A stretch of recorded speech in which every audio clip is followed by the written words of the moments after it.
Hey, what's going on, everybody, and welcome to my 1000 sub special. Before we get started, I would like to thank y'all so much for all of the amazing support that you guys have been giving me recently. It's honestly, like, really humbling, and knowing that I basically just do videos on things that I really enjoy, and the fact that, like, I could do stuff that I enjoy, and then you guys also enjoy watching me do things that I enjoy is just absolutely amazing. But anyways, we're over here in my redstone testing world, and I'm going to be showing you guys around on this place. I was going to do something else for my 1000 sub special, but I got a little bit of feedback from you guys, and you said you really wanted to see the redstone testing world. So here we go. So yeah, this is this is my testing world. There's a bunch of stuff around everywhere. Like over here, I have a 3-high portcullis, which this was the first design that I ever built. It's good, but it's not great. Like, it could be really vastly improved. But basically, a portcullis is a type of castle gate. Oh, it would help if I deactivated that. But yeah, this is just like a castle gate, and you could have it hidden and stuff. We have, this was another one right here. I think this was a quad, or I was working on a quad. We have a stone generator right here. We have a zero-tick sugarcane farm. Quite a few of those dotted around. But yeah, when me and my ex were still together, I would show her around this place, because she would play Minecraft with me sometimes, and she said this was like a look into my mind, and I feel like that's pretty much the same thing for anybody's testing world. You get to see exactly what's going through their mind whenever you look at all of the different things that they've designed. This right here is a one-wide shulker box unloader that can handle empty shulker boxes. And then over here we have a really big shulker box loader that doesn't work in current versions because of the way that pistons interact with shulker boxes. So that's kind of unfortunate. We have an octa storage system right here, octa filter. So basically that means there's 8 filters per slice. Then we have a bunch of stuff dotted around, dude. This is, yeah, quite a lot of testing goes into here. There's some stuff that I've built that I never really touched on too much, like this, for instance. This was an infinite bulk storage system that I did a video on, like a showcase video. So that was pretty cool, and the way that works is basically you have the mine carts that stack on top of each other on top of that rail, and then you push the rail over and they would unstack, but they made a bunch of changes to redstone mechanics, and that no longer works in current versions. Now this is something that I designed yesterday. This is a one-wide tileable 4-bit binary decoder that can be reset or remapped to a different binary code. So right now everything is set to 0. So if I was to come over here and place or power this rail, as you can see, the signal would transfer through over to this side right here, and you would get a pulse. So like each slice of the system that's set to 0 will send a pulse all the way through. Now if I was to change this to 1, well, let's see. If I was to change that to 1, now this thing, you would have to input a signal in the top and the bottom at the same time in order for this T flip-flop to work properly. So now that it's set to 1, what we can do is, if I power this redstone, let's see, let me grab a lever.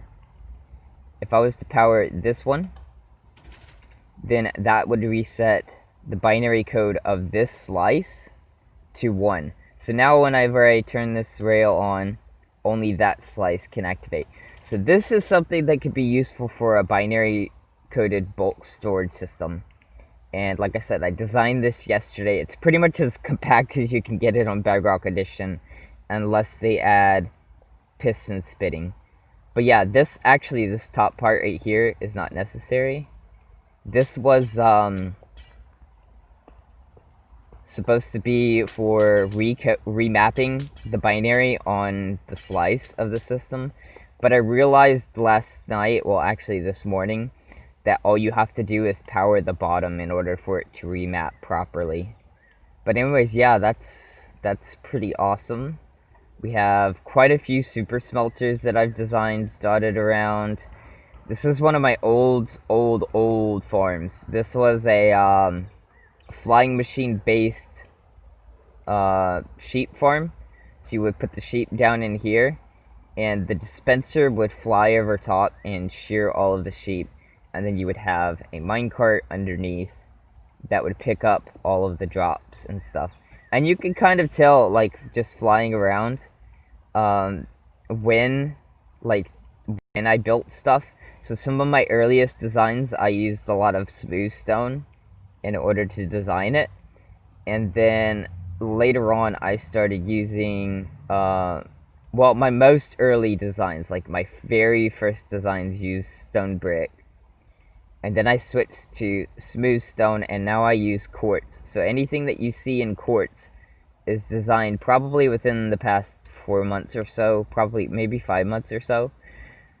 We have a one wide tileable pumpkin and melon farm, and the way this works is when one of these scaffolding changes from a floating state to a resting state, the change gets picked up by this observer, and it transfers that signal down to this observer, and then that fires the piston. Now this does double pulse the piston, but it's not that big of a deal. I think it's really cool, like a really cool design. It's probably not the most efficient, but anyways, there's so much stuff in this world. Like, here is my mega spruce tree farm, which isn't the best in terms of 2x2 spruce tree farms. I don't even think, does this still work? let me try it. Yeah, there we go. All of the flying machines would push all of these logs over, and then you have this row of obsidian that would stop it. And this row of obsidian is needed because some of these trees can grow higher than others, and if this obsidian wasn't here, then the top flying machines would be able to come over further. And this is necessary for the timing circuit that sends the flying machines back. And as you can see, it's quite laggy. It takes a while because of my tablet isn't the best. This was a failed tree farm attempt. This was my first tree farm. So this is a oak only tree farm. It's pretty compact. Like, I wouldn't recommend building that. It uses so much bone meal for the amount of logs that you get. Over here I have a rail switcher for a piston bolt. So this would come over, and because this piston is up, it would send the minecart this direction. And if I flick this lever over here, you can see that the pistons will change. So this one went into the floor, and then this one popped up. So now whenever it hits this side, the piston bolt can go this direction. Got a couple of flying machines, and none of these are any good because I hate slimestone. It's such a pain. I never really could understand slimestone. Then we have my piston doors. Like I said, I was originally going to do a piston door world tour, but you guys wanted to see my redstone tested world instead. So I guess you get the best of both worlds because I have a lot of my piston doors and stuff built on here. But anyways, this is a circuit that I came up with. Why is that? Here, I know where a better circuit is.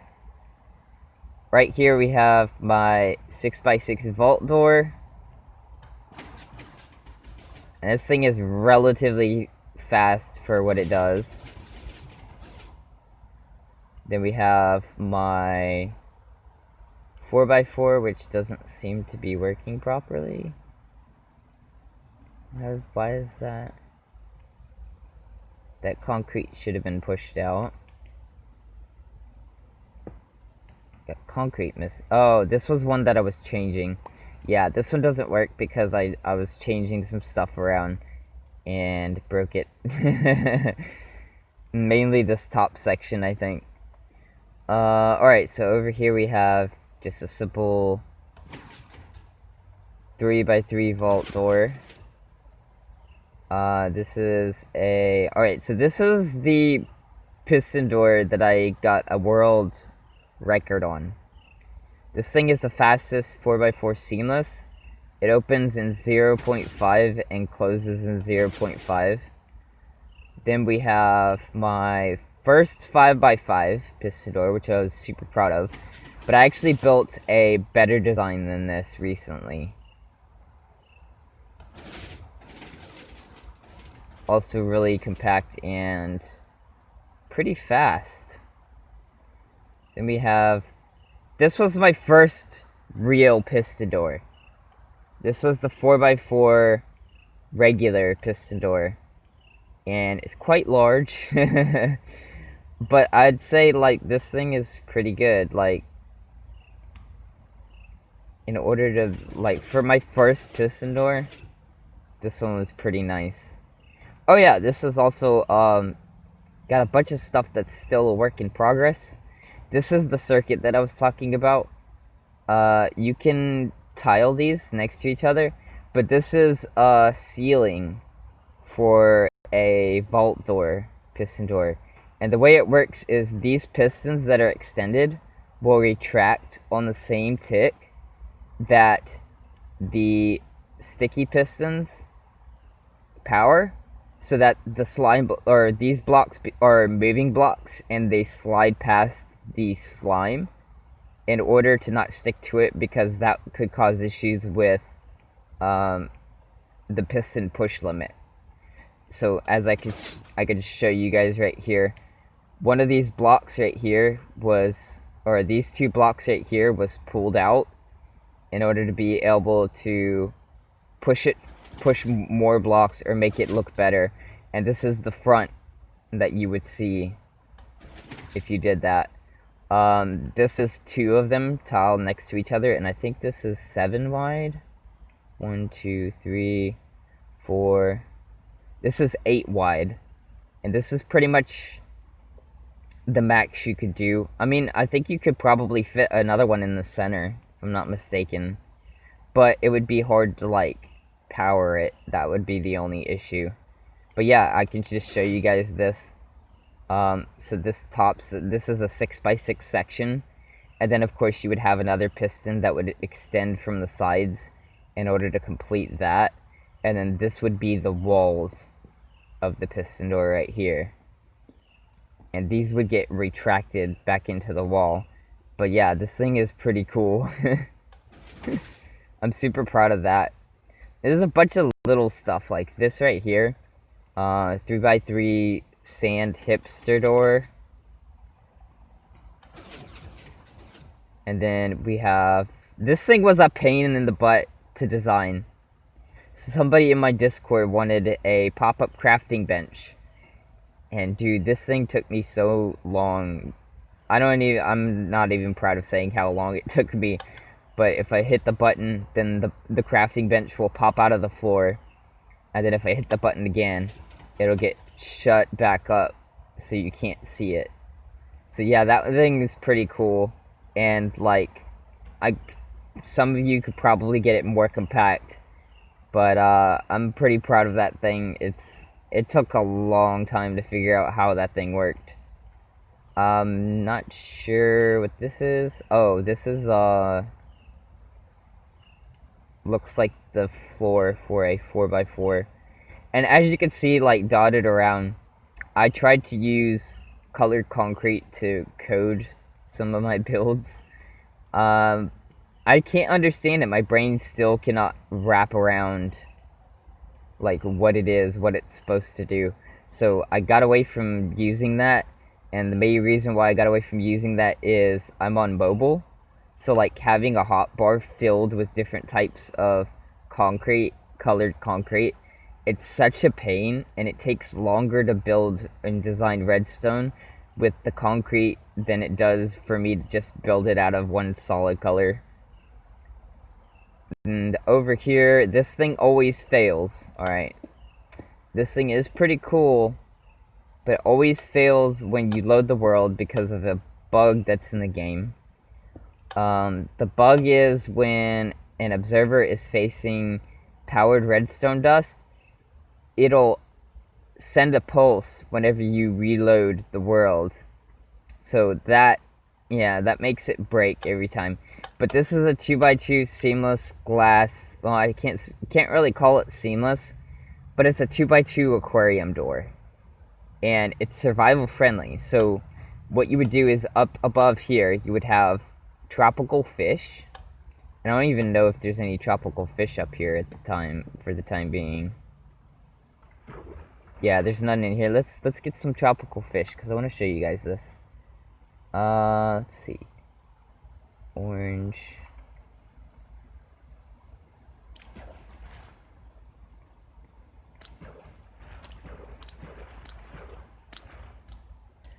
Only a few fish were harmed in the making of this store. I'm not proud of how many fish died while I was designing this. Did I put too many in? I can't seem to get the half slabs in place now.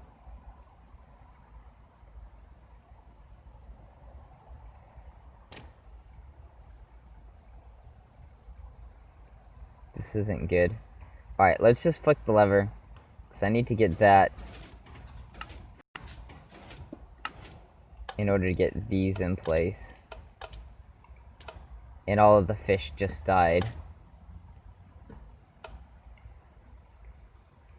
Alright, so let's try this again. Yeah, this side failed completely. Dang it, why is this such an issue, dude? Like, redstone inconsistencies are such a pain.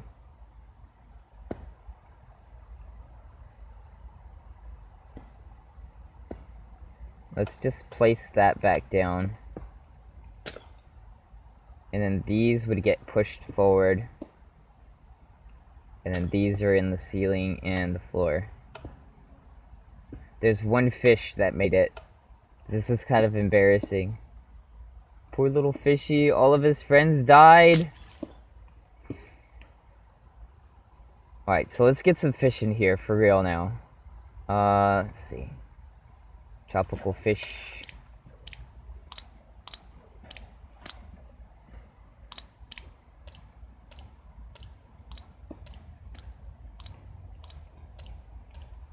This thing took me so long to build.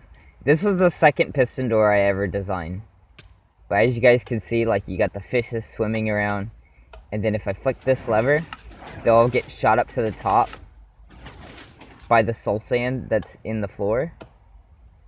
And now they're all up in the top, safe and sound. And then if you flick it again, of course the glass gets pushed out and the fish drop back down.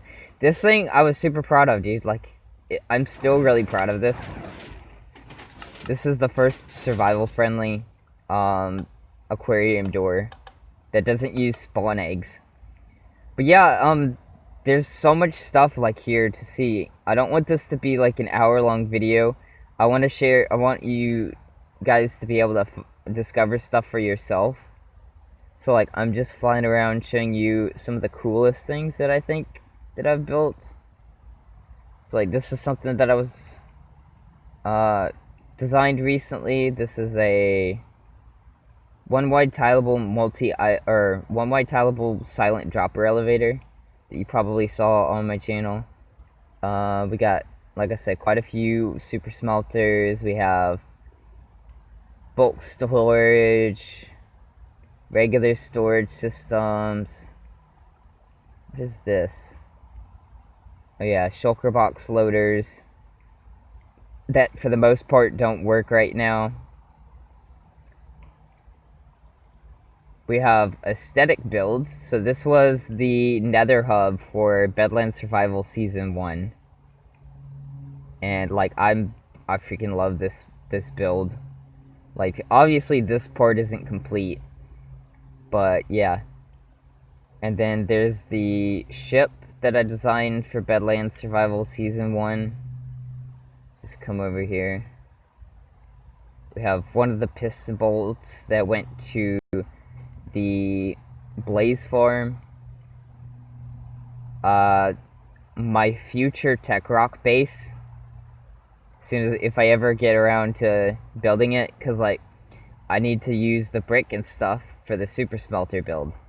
But yeah, this is pretty much the basic design that I'm gonna go with for the my base on Tech Rock, which is pretty cool in my opinion. Then we have another binary decoder that can be reset. This one isn't as great in my opinion as the one that I just designed. That was my first design for it, because we don't have block spitting, so you have to kind of simulate block spitting. But anyways, I think that's gonna do it for this video. I don't want to ramble on too long, and there will be a world download down in the description, so you guys can come on here and experience some stuff for yourself. Before I leave, I want to just give a few tips and tricks to stuff that might help you out whenever you're designing redstone. So the first things first, I would recommend getting a redstone testing world. I'll have a blank world down in the description. It'll have just a glass floor. It'll be an infinite void glass world. And you guys can download that and use that as a template if you want, or if you want something else, then you could probably look around and try to find something else. But yeah, the most important thing, like whenever you're designing redstone, would be, alright, if I'm going to be building a piston door, right? So I know, let's say I want to build a 3x3 piston door. So I would come up, I would have a double piston extender here, and you want to place stuff that you know you are going to need. So obviously you need a double piston extender, you're going to need a block storage right here, and then you'll need pistons to retract the blocks out of the way. So by marking out everything that you need, you're setting yourself up that all you have to do is wire it in, do the timings and all of that, or if it's something more complicated, wire in the logic. But by doing this right here, you're setting yourself up to get into the mentality of, okay, I have these blocks in these locations right now, and I need to move them. So with piston doors, it's especially helpful to have levers so that you can simulate which actions the pistons take. So let's say if I'm closing the piston door, then I would do that and then do that, and that's the center two blocks. And then of course if you just power these right here, then that is going to be the rest of the piston door all done. So like, just by having levers and stuff, you could kind of simulate exactly what needs to happen, and you could figure out how to make that happen much easier. But anyways, that's going to do it for this video. I really hope you guys enjoyed it. Like I said, there will be a world download of this world down in the description. You guys can you can download it and check it out for yourselves. Also, there will be a world download for the glass world, infinite glass world. But anyways, That's gonna do it, and I hope you guys enjoyed it. I'll see you all in the next one.